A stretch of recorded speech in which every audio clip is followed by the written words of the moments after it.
Friends, welcome back to Heartscapes, where we are practicing the system of Reiki to be rooted, to be spacious, to be connected, and to remember ourselves. My name is Michaela. Welcome back to the studio, and welcome back to Reiki Crossroads and Connections. This is an ongoing conversation with folks who work in a wide range of modalities, whose work in fascinating and magical ways intersects with the system of Reiki and with the work that we do here at Heartscapes. These conversations really feed my heart and soul to be in such good colleagueship with people whose work resonates so closely with mine, and to find those points of commonality and connection across traditions, across cultures, and across the work that we do in the world. So we're glad to have you along for this episode. And I'm really glad to have Cory Lockhart here to have this conversation with me. Cory, you and I have gotten to be friends and colleagues for a few years now. You are also a Reiki master and one who weaves in so many different aspects of your story, of your passions, your creativity, and your life in ways that create this really amazing tapestry that I'm excited to explore. You are a teacher, an artist, an energy worker, and a peacemaker. And we'll get to touch on all of those things, at least in small ways, throughout this conversation. So I'm really delighted that you made the time to be here with me. Thank you. It's a delight. It's a delight. Thank you for inviting me. Absolutely. And so one of the things that you bring into this world is a deck of cards that you have created through a really beautiful process. And we thought that the best way to introduce that would be for you to pull a card for us today and to really show us how you work with this beautiful tool. And so I'm going to invite you to walk through that process and perhaps pull a card in whatever way has meaning for you, for the viewing audience, for the folks who are joining us here. Yeah, sure. I'm going to start shuffling and just talk while I'm shuffling. The deck is called Cards for Remembering, and when I created it, when I created the images on it, I didn't actually know I was creating a card deck. It was 2020. I am still a practicing Catholic, and so as a Lenten practice, many people give up things for Lent, and I decided I didn't want to do that. Instead, I wanted to dedicate a daily practice to creativity and giving myself reminders that I give other people. If you're like me, you say really wise things to other people and somehow forget to apply those same things to yourself. And so I thought, well, but when I work with cards, it's like, oh yeah. So I thought, well, I'll make these reminders for myself. And of course, in the middle of that practice, the pandemic happened, and it was I was so glad to have that practice to ground me during especially those early days. And I posted pictures on Instagram and found that I was not the only one who needed these reminders. And so Cards for Remembering, they're called Cards for Remembering, were born. And yeah, now I'm just going to set the intention with the deck for whatever message will best serve those who are viewing.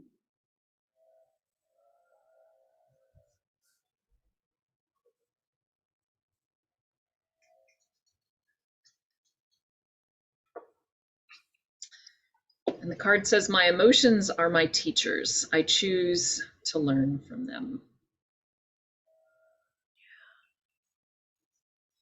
Yeah. My emotions are my teachers, and I choose to learn from them. Yeah.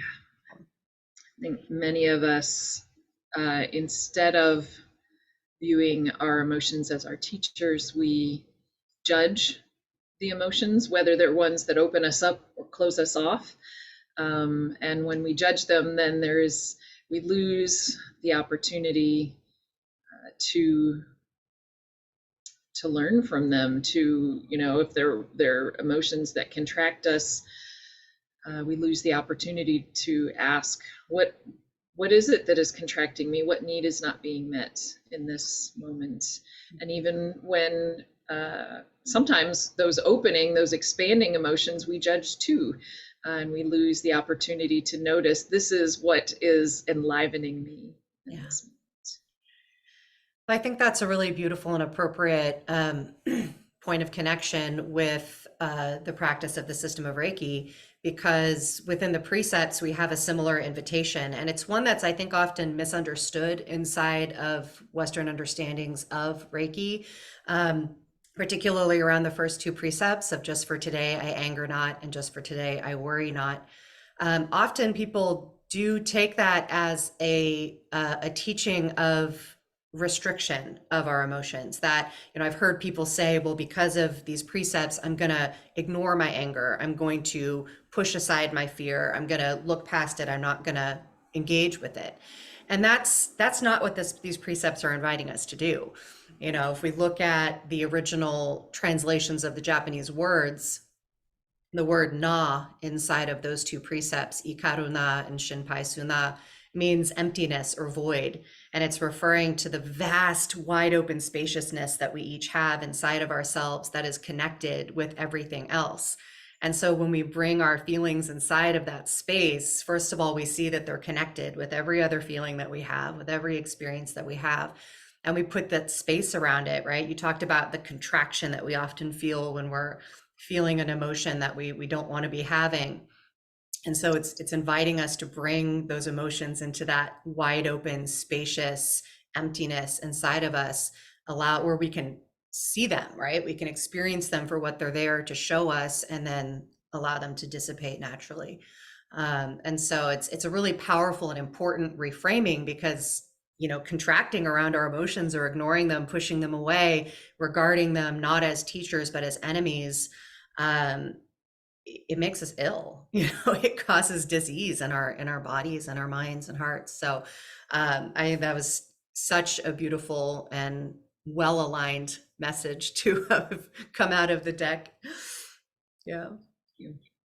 Yeah. And I remember, when you were posting those first images when you began this project, we were just recently acquainted at that point. And so I remember those daily posts and those messages coming through, and the expressive, colorful art that you were pairing with the messages. And it just really, I appreciated being on that walk with you, and the reminder to take a pause and to turn into intuition and really see what piece is there for me, for us. And the fact that you shared that practice with us, those of us who are connected to you on social media, it was really a gift. And it seemed so natural when it became a tangible form that others could then receive and to work with. I love that you talk about the way that the cards and the heart portraits that you also do, that we'll hear about, become this physical embodiment of that internal work in a way that reminds you to be in your own self practice. And I think that's something that probably a lot of people can resonate with, that impulse to turn our attention to supporting others, and sometimes forgetting to turn that support towards ourselves. So I wonder if you could talk a little bit about what the impact has been of creating this deck and of working with it, and where you have found that support for your self practice. As we work with any kinds of cards for ourselves, and especially if we're working with a particular deck on the daily, we may have experienced that the same card will visit us day after day after day after day. And so there are periods that I've gone through myself where, oh, there it is again, there it is again, there it is again. There's one card that says, I choose to befriend my fear. There was a time when that card came up a lot. Last year, probably the one I pulled most was one that says, I listen to my body and slow down when she asks me to. It really wasn't until the end of the year when I got COVID that I finally listened. And as the cards have gone out into the world, it's been really lovely to hear how it has supported others in that remembering. um, the messages, I mean, and they are about remembering. These are things that somewhere in our being we know. Yeah. And the dominant cultural paradigm is not one that helps us to remember. And and so and in fact, we may doubt. The very first card that I made was I am allowed to rest. Mm. The very last card in the series was I trust in abundance, and neither of those are supported by the dominant cultural paradigm. And so, yeah, the feedback that I have gotten, my cat, every time I lean this way, it's because one of my cats, both of them have been here. Uh, they're very curious about what's happening. I don't They think are you'll see welcome. them. They are I welcome. know they're welcome, and Come on they in. clearly can feel that. Patty Petunia and Ralphie, they're a mother-son pair. But it has been delightful for me to receive the feedback that these are in fact supporting other people, and I did a Kickstarter to print the second edition deck, and there were a number of people who contributed to that who didn't ask for a reward, who didn't get a deck or other things, and so I wanted to pay that forward. And there is an organization here in Louisville that works with mothers, or now it's actually parents of young children who are in recovery. And so I gave a deck to all of the, at that time, women who were in the program. And also we did a practice of them creating some of their own cards, Nice. which was just so lovely, both to see what they created and the words that they used for themselves, really tapping into their own wisdom. And a few weeks later, one of the people who works with the organization sent me a text and said, one of these women was having a hard time, and she was with her, and she said, let's see what the cards have to say. And I don't know what the message was, but what she told me was that really helped her get through a difficult time. And that's my highest hope, right? Yeah. For these to serve. Yeah. Well, and that's such a powerful example of the kind of collaboration that we can have with a sacred tool like an oracle deck, and the way in which an oracle deck in particular can really reflect back to us the relationship that we have with the world around us. I've worked a lot with cards of all kinds for years. This shelf is filled with decks. And then, I'm a facilitator of the practice of soul collage, which that's my deck there. And similar to your cards for remembering, this is a practice of making an external form through an intuitive creative process of very internal processes and very internal experiences, and the ways in which our internal reflective process is in relationship to the world around us. And the way that I understand that now through the lens of Reiki from its Japanese origins is through the lens of interconnectedness, and that if we think of ourselves as one life, as one emptiness, that is all, where all things are connected, and we have this capacity of the intuition, which aligns the various parts of ourself, of the ways in which we perceive the world through our body, our physical senses, through our thoughts and our mind, through our feelings and emotions, and then integrates that with the outside world, where we can see something and it can speak to something that's inside of us, a question or a pain point, or a need that we have, and have that need filled by something almost completely at random from the outside world. There's a lot of ways that we can interpret what's actually happening there. And the way that it really kind of has always made sense to me is that this is our collaboration with all of it, right? With all of life.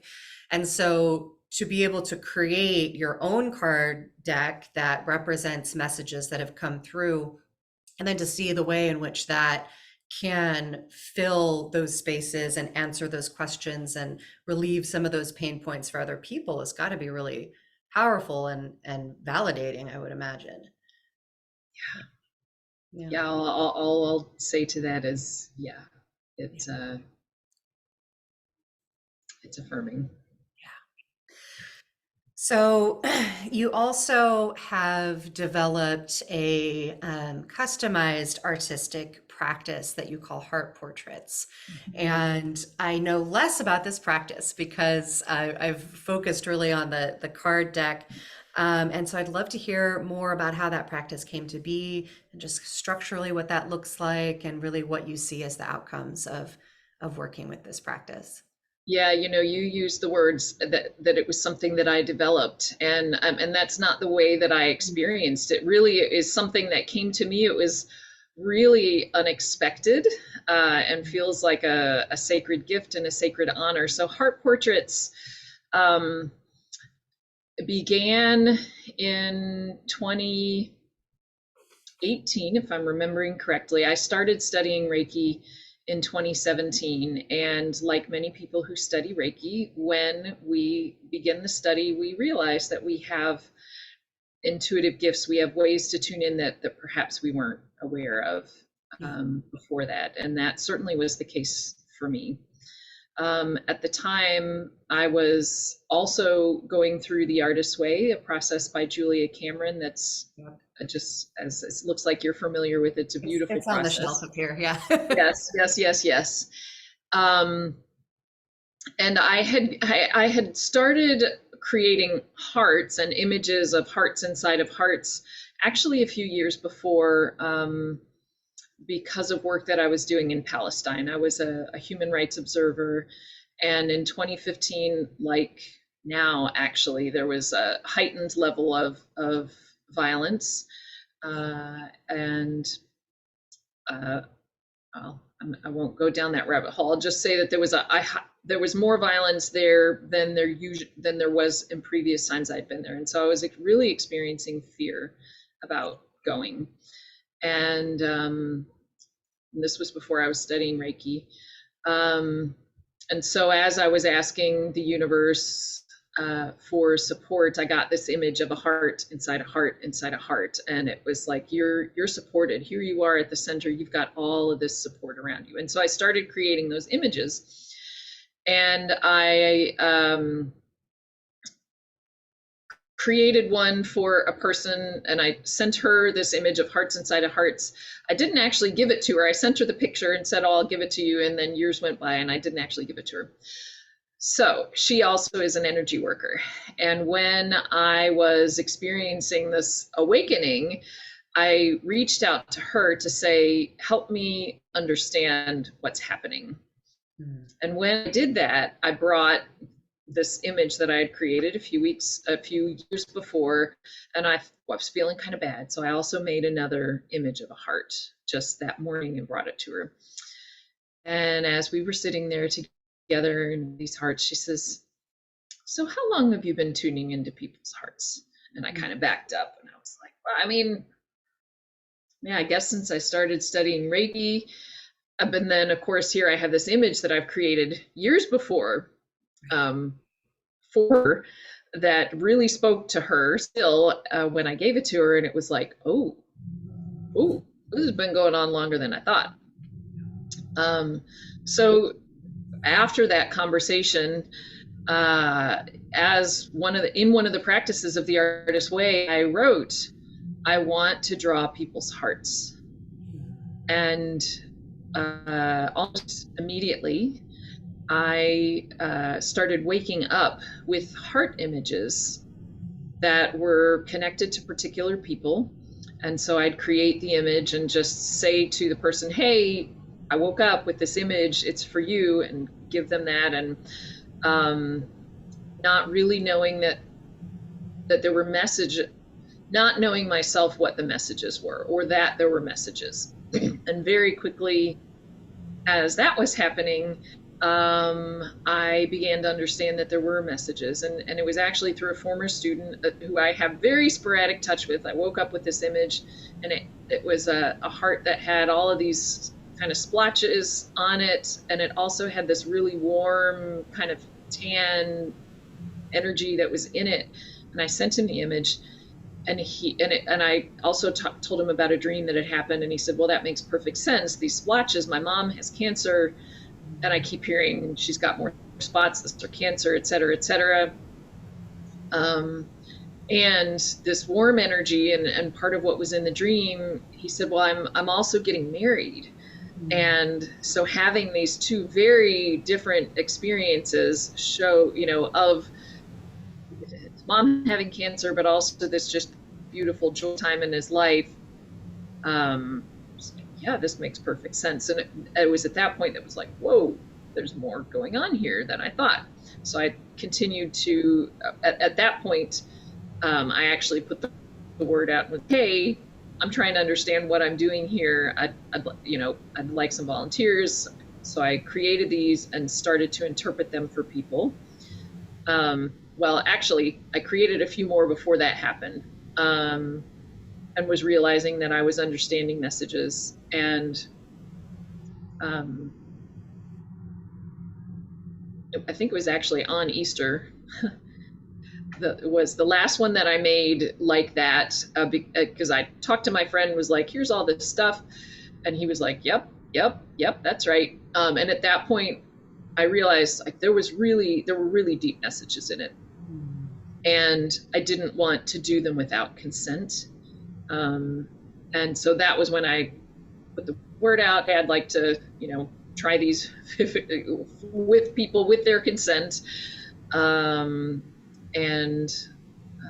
I have been doing them ever since then. And so the kinds of things that it feels like, again, a visual representation of how energy is moving. And I have one actually that I did just a few days ago for someone, and it was someone I worked with remotely. So there are ways that the energy is moving through the person. Some of them are very fixed.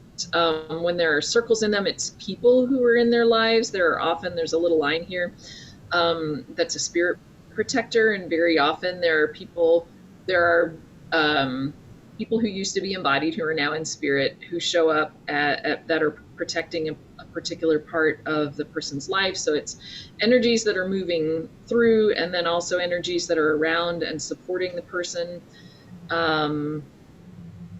Sometimes there are very specific directions that come through that, it's like, oh, this is what I'm supposed to say, so I'm going to tell you this, and they're like, okay. Or they're affirmations of what they're already doing. So one I did, I don't know, a few weeks ago was like, you need to be in the forest. You need to get in the woods. You need to be among the trees. And the person was like, oh yeah, forest bathing is part of my practice. It's like, well, clearly it's important because this is like a big thing in your portrait. And so they offer affirmation. They offer sometimes very specific directions. And then there are those parts that are invitations to, and really help the person to know, to see themselves, to see the beauty of themselves. So many of us doubt the beauty, and especially when we are in times of pain.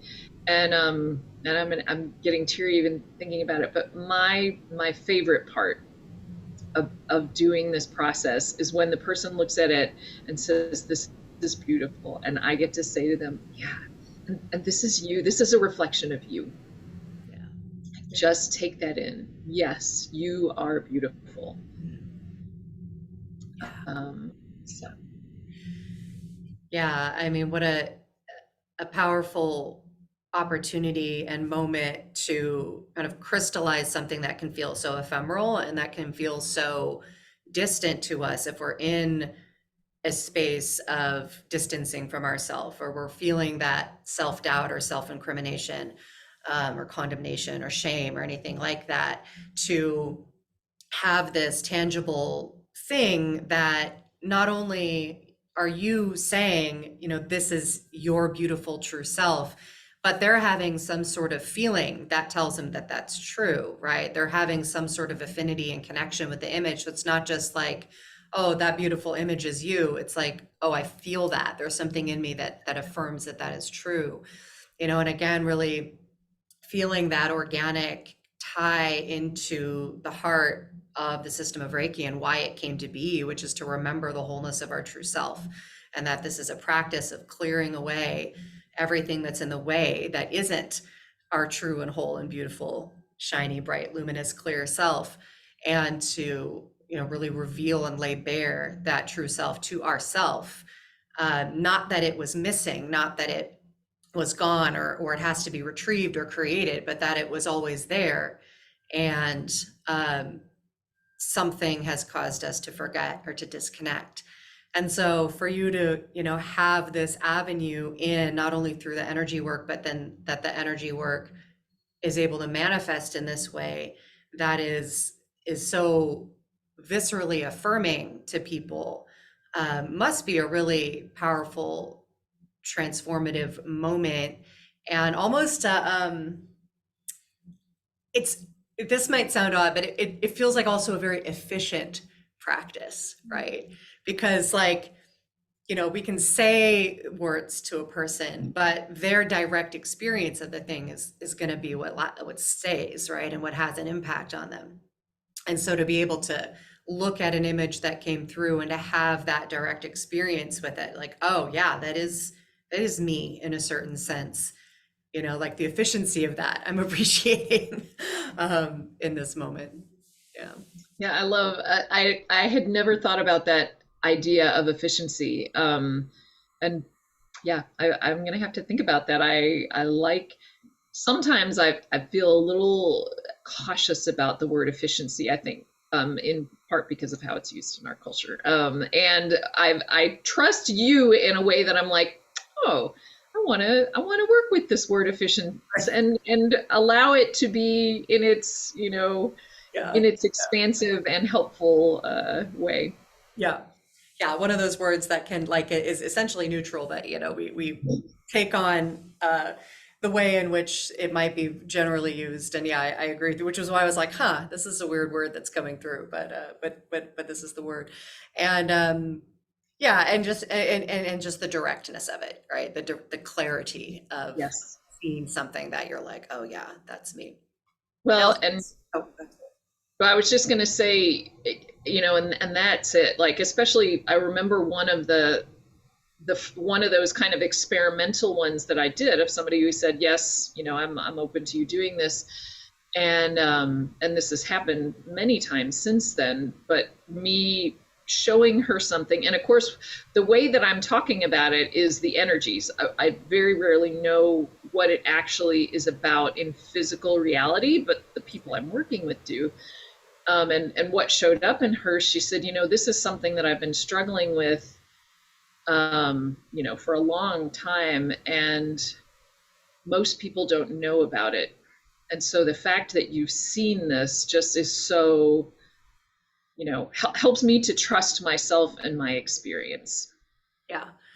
And that's one of the powerful things about a modality like soul collage, or like the way that you're using cards, where there's this collaboration that's happening. I'm much more drawn to that form of collaboration where you're bringing through what you're bringing through, and then the person gets to interpret it and layer meaning on top of it, as opposed to I'm going to tell you everything that this means.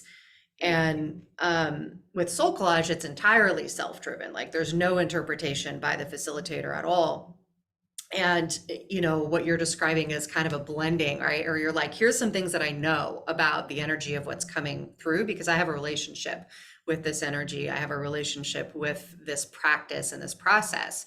And then I'm going to turn that over to you and then make the meaning of it, right? That feels very collaborative and very generative and very empowering, right? As a recipient of that practice to have to have some of the responsibility for making meaning. I really like that. I wanted to just highlight the resource that you've mentioned a couple of times for those watching, the book The Artist's Way by Julia Cameron. I'll put a link to it down below. It's essentially written from the perspective of a blocked artist, right? Somebody who has a creative passion of any kind that, largely due to pressures from the outside world and the way in which our culture kind of both fetishizes artists and also denigrates artists, really puts like gatekeeps who gets to define themselves as creative, as possessing of the artistic, powers, really puts a narrow field around that. Um, and the way in which that shows up in childhood, right? So she talks about the creativity wounds that many of us receive as a small child with perhaps well-meaning adults who tell us, oh, that's not the way to draw that. That doesn't look realistic. Try it again. Do it this way. These kind of contorting of our natural, creative, expressive capacities that are so alive in us when we're children, that they get put in these boxes, and we kind of can often have this shutting down, or this wound that we carry related to our own ability to create things. And so the Artist's Way really walks through not only conceptually what that means, but also very practical and very accessible, step-by-step practices that we can use to heal those creativity wounds, move them out of the way, and really step back into our authentic creativity, which is truly a birthright of humans. It's one of the things that we can say is, really something that we all can carry. And so I love that resource. I've used it over the years quite a bit. And I love that this practice came through that the card deck and the decision to start focusing on that came through your work with that resource. So I just wanted to be sure to highlight that for folks. And if that feels intriguing to you, I'll link that book down below. Yeah. And it was actually another energy worker who as she was working with me was like, I keep getting the Artist's Way. So that came to me through her, which, spirit's so much fun. See how it does? It does.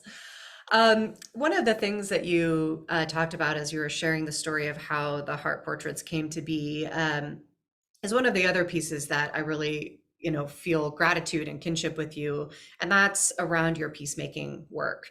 You talked about your trips to Palestine, your role as an observer and a peacemaker in those spaces, and that's a role that you also hold inside of your own community.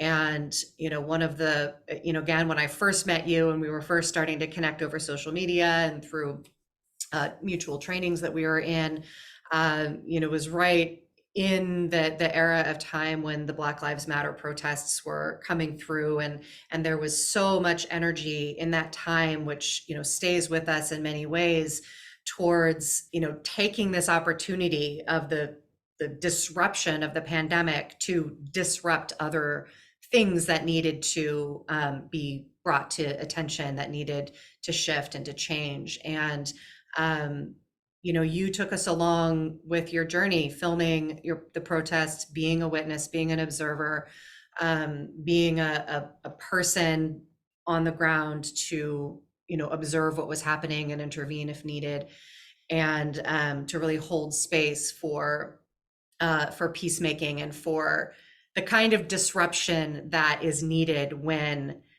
oppressive systems become entrenched.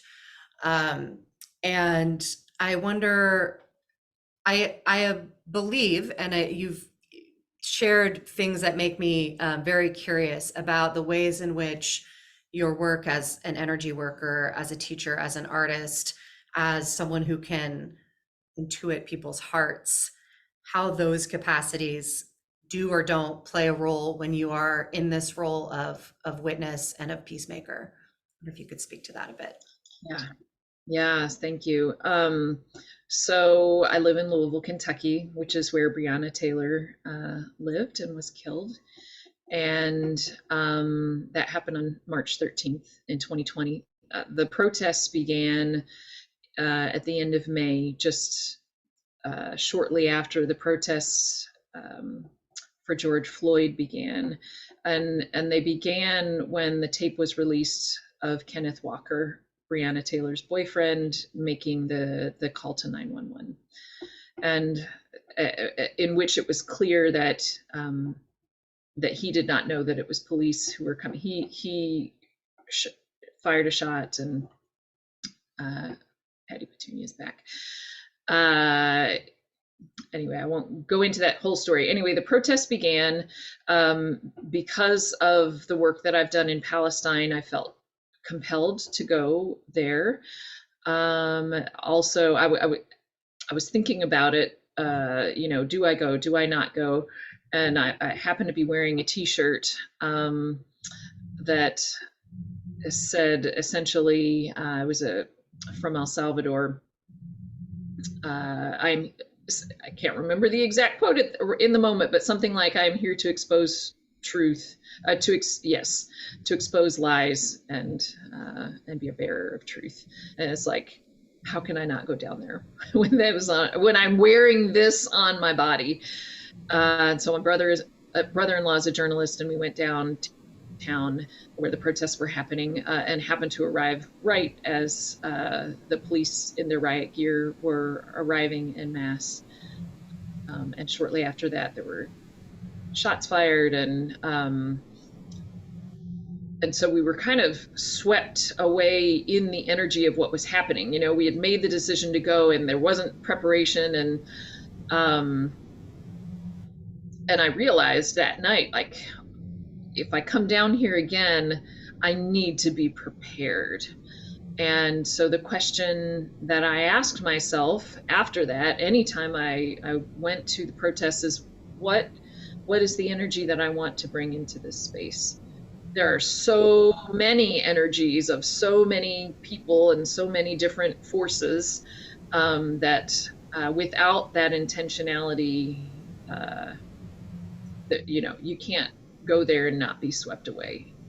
With the intentionality, you still might be swept away, but it's less likely. And so I really was careful in doing work to ground myself, to be in the energy that I wanted to be in, so that I could offer that to the space. And so that also impacted, as you saw, how I interacted with people who were watching as I was live streaming. And now Patty Petunia is playing with the string. I'm just going to move that out of her way. There were other live streamers who had different ways of being, and that's fine. I just wanted to be really clear and intentional about both my own way of narrating what was happening and being in the space, and really being out of judgment of how anyone else chose to be there too, because that was certainly not my role. This is what feels an integrity for me. And I don't get to make the choice for anyone else. Yeah. Well, and then you extended the invitation, to those of us who are following along, to be in that same intention, to be in that same energy. And for me, as somebody, on the other side of the country, couldn't be there physically, felt very, emotionally invested and, really swept up in the desire for this disruption, and also the desire for the disruption to be generative and life-giving, rather than on the other side of whatever needed to be deconstructed. And, for me, it was such a powerful manifestation of what my intention for my work is, but I don't always know how to bring it into form, which is to create spaces for people to be able to clear away what's in the way of their true self, to really root into the intended energy that they want to bring into spaces, and to do that for their own liberation, and also for the way in which they then move into spaces as a liberator. And that connection between our internal work and the work that's needed out in the world, that it must come from the inside out, that leadership is from the inside out, that peace and change and transformation is always from the inside out. And I've, worked in activist communities, social justice leadership contexts for, going on 20 years now. And this is absolutely changing now. And it's so gratifying to me. But for most of that time, it was truly all an external effort. It was like, understandably, right? We need, like, there's no time to waste. We need to bang on these systems, right? We need to take action. We need to be in the doing of this work. And that's extremely important. And at the same time, there wasn't space for people to root into who they were and what they wanted to see come as a result of banging against those walls. What life wanted to come forward through them and through these activities, and what healing needed to happen inside of them and clearing away so that they could be resilient and be their full, vulnerable, beautiful, shiny heart self in the midst of such work.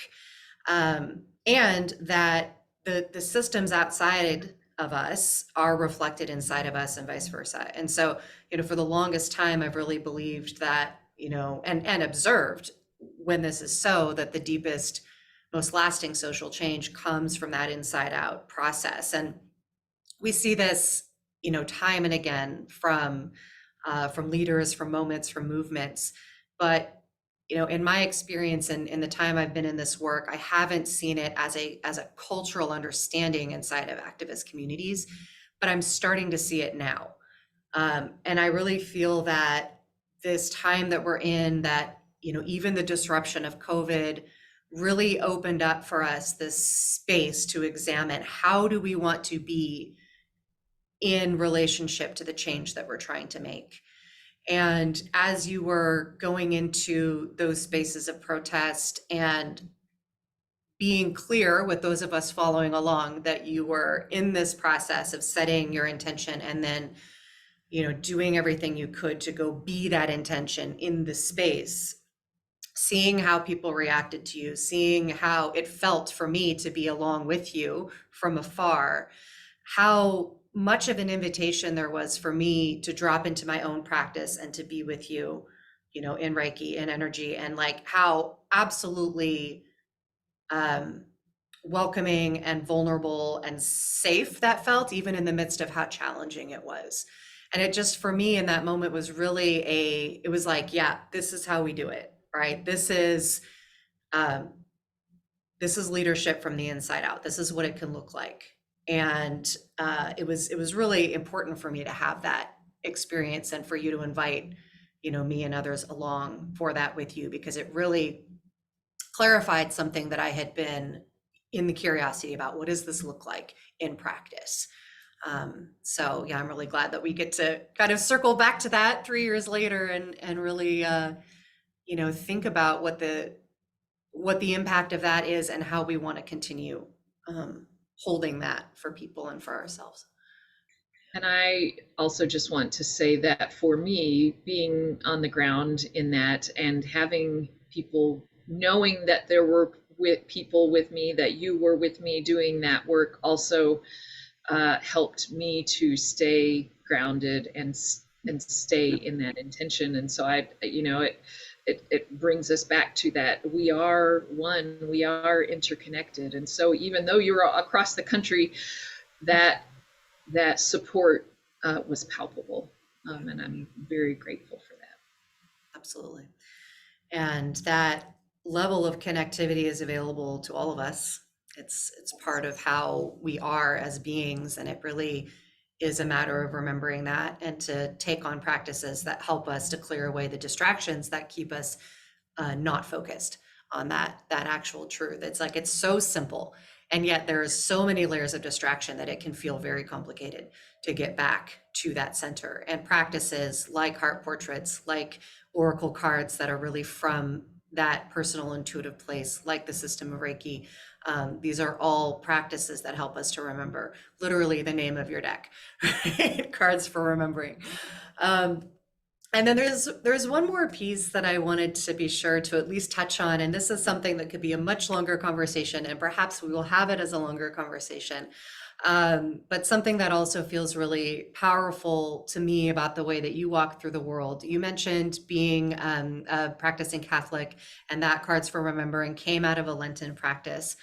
And you and I before got to have a little taste of this conversation around the intersections for you and your practice between your Catholicism and your practice of Reiki and these other systems, and how there are many ways in which those things can be seen and often are seen as being separate from each other, as maybe even antagonistic to each other. I have many students who come to me, from Christian backgrounds that truly struggle with feeling that there is this animosity between the one belief system and the other. And that's not been my experience of it, right? And so it's always a little bit heartbreaking, but then also really powerful to walk through this question of where can we bring these seemingly differing systems into alignment and integration inside of ourselves and our own practice, regardless of how it might be viewed from outside of themselves. And so I have for me kind of the answer to that question, but I'm really curious, how that has reconciled for you. And I know that part of that comes from feeling really connected and rooted with the mystical origins of Catholicism, of Christianity, and kind of more of that esoteric, mystical side of that practice. So I'd love to have you speak to that a little bit in this conversation, and perhaps we'll expand on it in another. Yeah, thank you. When I started studying Reiki, I experienced some fear of, because I did and do work with different groups within the Catholic community here, and so I was very hesitant to put out in a public way, I practice Reiki. And with that person who I had the conversation with that led to, or that opened me up to the heart portraits, I had actually taught her son, and in a Catholic school. And so she talked, and that was one of the questions of like, what do I do? I'm in the Catholic community, but I'm studying Reiki, and how do you reconcile that? And so she talked about having a conversation as she was awakening to her intuitive gifts with, I think, a priest or a deacon, and him just reassuring her that these gifts were gifts, they're gifts from God, if that's language that aligns with you. And so, eventually now on my website, you see the full spectrum that includes Reiki. And what I came to is, this is part of who I am, this practice. And if I am encouraging other people to be authentically who they are, which is what I want all of us to be able to be in that full expression of who we are, then this is something that I have to practice too. And I will, it's that heart inside the heart inside a heart again. I will be supported. There may be people who have a problem with it. And I know that there have been some people who question that. And also there are many who are fine with that, who also see that this is just another beautiful expression of being in the world. And then as far as my relationship with Catholicism itself, it is the mystical tradition. There are ways in which I struggle to still call myself Catholic, and there are beautiful teachings. There's beautiful Catholic social teaching. There are also things that are not in alignment with how I understand the world and truth. And when I look at the mystical tradition, and the, Hildegard of Bingen and Julian of Her name was just running through my mind. Yeah. Honestly, that there is grief that more, of course, mysticism is not anything that can be controlled. Doctrine is more about the control, and so I think people who really want structure and want to be, kind of want the safety of, well, this is how it is and this is what I'm supposed to believe, may lean more towards doctrine. And those who are trying to step into really their own divine nature may lean more towards mysticism and towards the openness of there's so much I don't know, Yeah. and isn't it amazing to learn some of those things that I don't know, and to be in touch and in relationship, not just with other people, but with the rest of with the rest of our interbeing.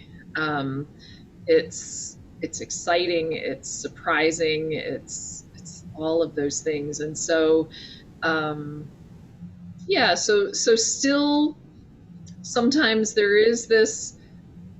Uh, there are still questions, um, and, and I think in a lot of ways, actually, that is my place to be in the world, even in the work of peacemaking. And in so many places, I am the bridge of really trying to hold and invite people into connection with something that maybe they don't naturally want to connect with. Yeah, absolutely. That feels so resonant. I mean, my personal relationship with this is that I was raised with an agnostic mother and an atheist father who really were like, "Hey, kid, go out in the world and figure it out," like, and so that gave me a lot of freedom from doctrine and from the rigid definitions of religion, but it also gave me no structure, right? And so for me, that was a tension between wanting something that I could root into, because I didn't have any of that framework, at least not given to me in the kind of close quarters of my family, but also really appreciating the freedom. And so moving into the esoteric was it was almost the easier route because I didn't know any of the structure. And it's always been really fascinating to me. One of my points of interest and fascination for my whole life has been learning about the core essences of different spiritual and religious traditions and finding those places of connection and commonality. And really, for a long time I was in the question, is there more in common with these traditions than not? And truly answering that in the affirmative, that like, for the most part, the spiritual traditions that have arisen and have lasted in human culture are essentially built on the foundation of love. Like that is the foundation of all of it. All of the Yes. rest of it is culture and our lives and the specifics of the region that we live in and the weather and what amazing natural phenomenon a group of people has actually witnessed in their life and how they interpret that and the stories that they create. All of it, though, is so often on a foundation of love. And, thinkers who have explored that are always my favorite. I'll recommend the book, Living Buddha, Living Christ from Thich Nhat Hanh. That was one that really pulled some pieces together for me. And of course, the system of Reiki is built on the foundation of esoteric Buddhism, and of Shinto practice. Like that is the tradition that this simple and accessible, more modern practice, came directly from. And so, there's such alignment between esoteric Catholic tradition and Reiki coming out of that desire and that perspective that the best way to experience the divine is to go out into the world and have a direct lived experience following your intuition, putting some structure around that, right? There's always going to be the structure of the traditions that we come out of, our understanding of the world that is aligned with that, but go out and have a direct experience with the world, and let that inform your relationship with the divine and with yourself. And so, yeah, there's so much alignment, in all of that. And just one other piece is I ended up going to grad school at a Catholic university, not because it was Catholic, but because of my connections with the people running their social justice leadership programs there. And what I found, I'd been working with universities in the area for years on supporting their social justice work, the whatever the center in the college that was focused on supporting social change. And what I found is that most of these colleges, even the one that I worked for that had a very explicit kind of social justice mission, struggled to fund those programs and struggled to prioritize them. But not so at this Catholic university, because like the Jesuit branch of this university is like, no, this is why we're here. Like, this is what we're here to do, right? And so this will be funded, this will be prioritized, inside of all of the pitfalls and the challenges of a university that, has funding challenges like they all do. But it was this breath of fresh air to like get to collaborate as a student, and then also to be hired to come in and facilitate things that really prioritized that mission that I was struggling so much in my own job to like get to be front and center.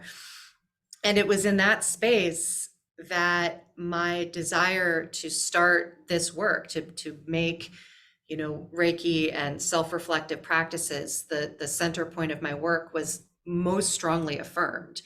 It was that group of people in my graduate program, the faculty and the students, who were like, we need you to do this, right? If you don't feel at home being on the front lines and all of the doing part of social justice, and what you feel like you want to do is support people in being, different in the world, well, we need you to do that, and it was this powerful moment, not only just of, decision making as far as my work trajectory, but to have that affirmation come through this Jesuit space that I had always avoided, right? I mean, again, I was raised atheist, and I was raised very critical of organized religion.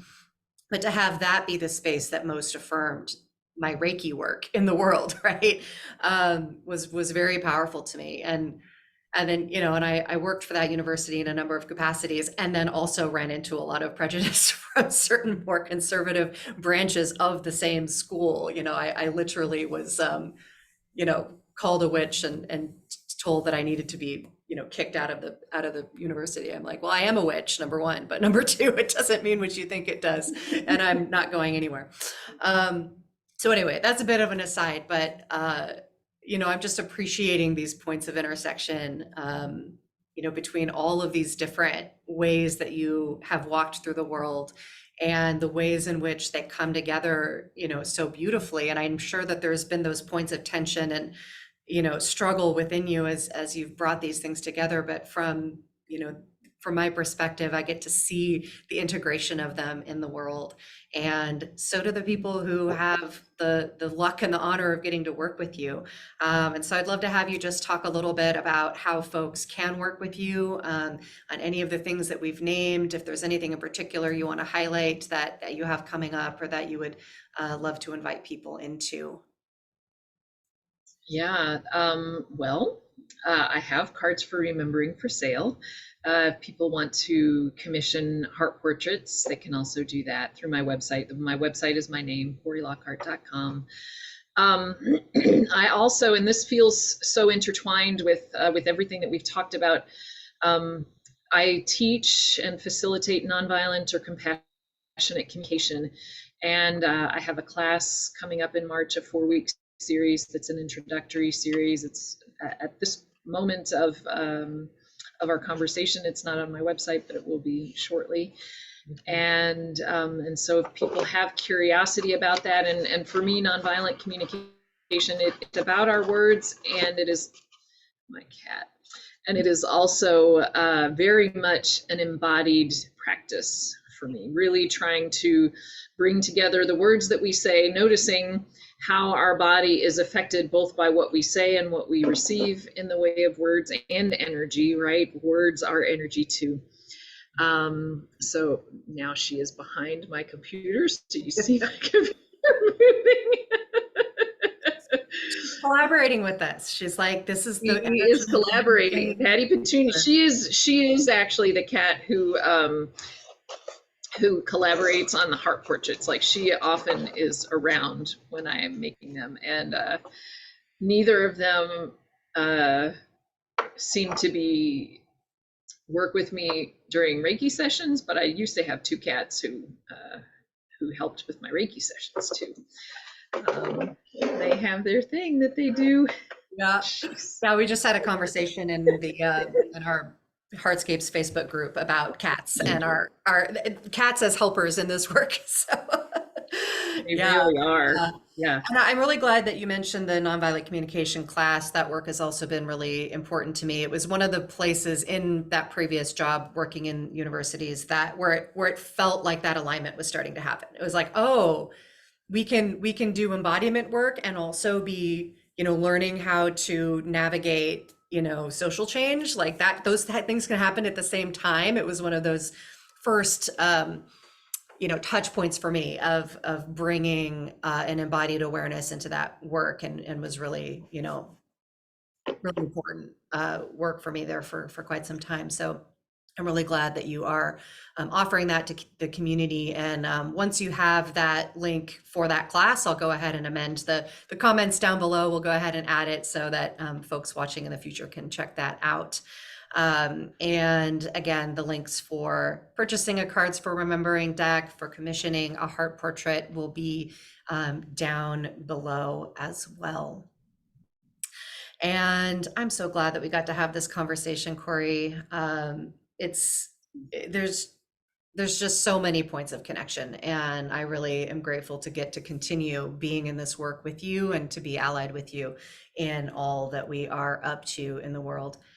I wonder if there might be one more piece of wisdom that might be coming through for those who are watching. Perhaps it is another card, perhaps it is a question that's on your heart that you might have people consider, or just any other piece of guidance that might be coming through for you.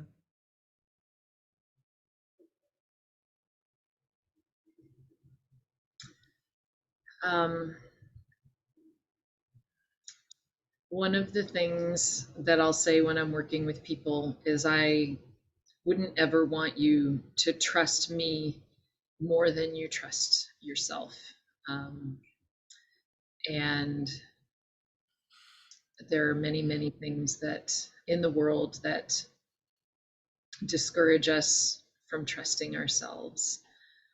And so that the invitation is to practice. It is a practice to practice listening to your own wisdom and building that trust. Oh, that hit me. Yes.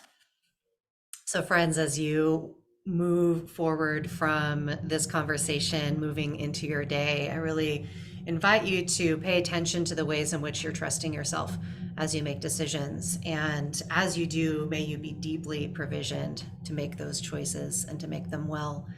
Cory, thank you so much for this conversation. I look forward to what will come from it.